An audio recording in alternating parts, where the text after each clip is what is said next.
La folle histoire du Picasso que personne n'a jamais vu est centrée sur l'idée d'un chef-d'œuvre absolu qui est né d'un coup de foudre complètement dingue de Picasso pour une très jolie petite femme. Et ce chef-d'œuvre absolu va tenter tellement de gens qu'il va avoir des aventures incroyables tout au long du roman, apparaître, disparaître, exciter les curiosités.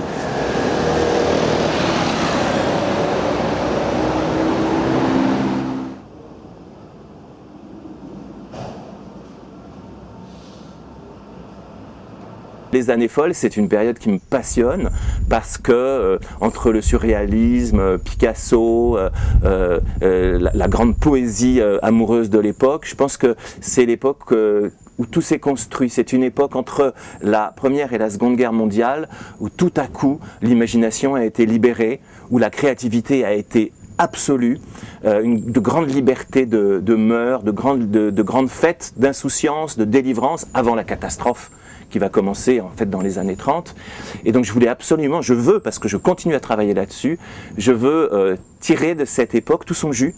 Je veux essayer de faire revivre, de faire connaître, de faire apprécier cette folie, cette fougue créatrice et tous les grands génies, et tous les grands imposteurs aussi, qui ont peuplé cette époque-là. J'avais envie, par exemple, de me pencher derrière l'épaule d'André Breton, le futur chef de file du surréalisme, au moment où il invente l'écriture automatique. Et donc je vais dans sa chambre à l'hôtel des Grands Hommes, place du Panthéon, et je raconte comment ça se passe, et la frénésie, et la folie, et le type un petit peu dingue.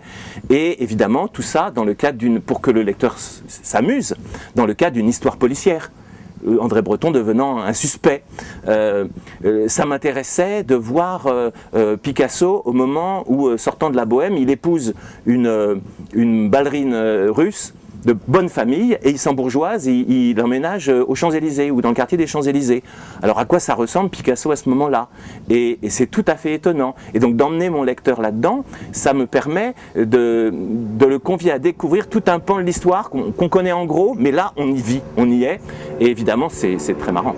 Là, c'est des livres autour de 1919-1920. Beaucoup de livres de langue. Hein, c'est surtout cet étage-là, cette partie-là, c'est des dictionnaires.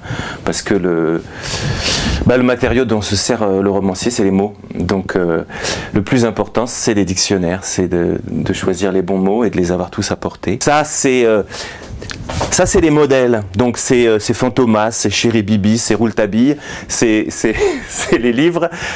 Voilà, je fais des livres qui vont aller dans ce genre-là en ce moment.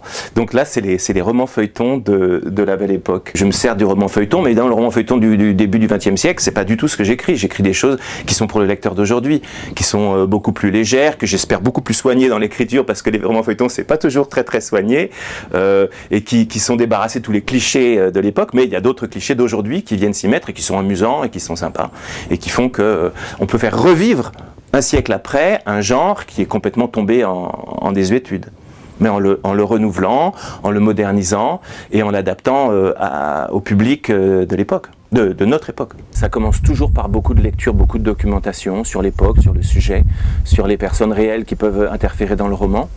Et puis, j'ai toujours une idée derrière la tête, ce que je vais en faire de ces personnages et de cette époque. Mais cette idée se précise par les lectures. Et puis, lorsque ces lectures sont terminées, cette phase préparatoire, on passe à l'écriture d'un premier jet. Et cette écriture, c'est un travail quotidien. C'est tous les matins. Enfin peut-être pas le week-end, mais c'est tous les matins, et c'est 4-5 heures, c'est un travail professionnel en fait. Parce qu'un roman, c'est pas, pour moi, quelque chose qui nous tombe du ciel, c'est pas un jaillissement, c'est vraiment un travail d'élaboration, de construction, inventer des dialogues, repérer des lieux, etc. Un peu comme quand on tourne un film. Et donc ça se fait pour moi petit à petit. Ni Dieu, ni maître, c'est très important. Il faut arriver à exister.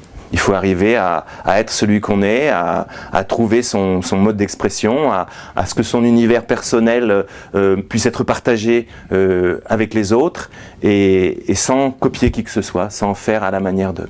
Une bonne histoire, c'est une histoire qu'on ne lâche pas.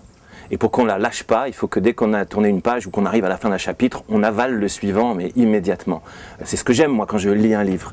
Et donc, j'essaye de construire mes romans de sorte qu'on soit complètement happé par ça. C'est vraiment un film d'action, il se passe vraiment des choses, il y a des rebondissements. Et ça me paraît une des clés, il y en a d'autres, une des clés d'une bonne histoire et d'un bon roman. Toujours du rythme, faire très très attention à ce qu'on ne s'ennuie pas, qu'il n'y ait pas trop de temps mort, ou que s'il y a des différences de rythme, un moment d'amour, un moment de crise, un moment de découverte, l'enfance et l'âge adulte ne se racontent pas de la même façon, mais dans tous les cas, essayer de ponctuer, essayer de rythmer pour que la lecture demeure un plaisir, parce que pour moi la lecture c'est d'abord un plaisir.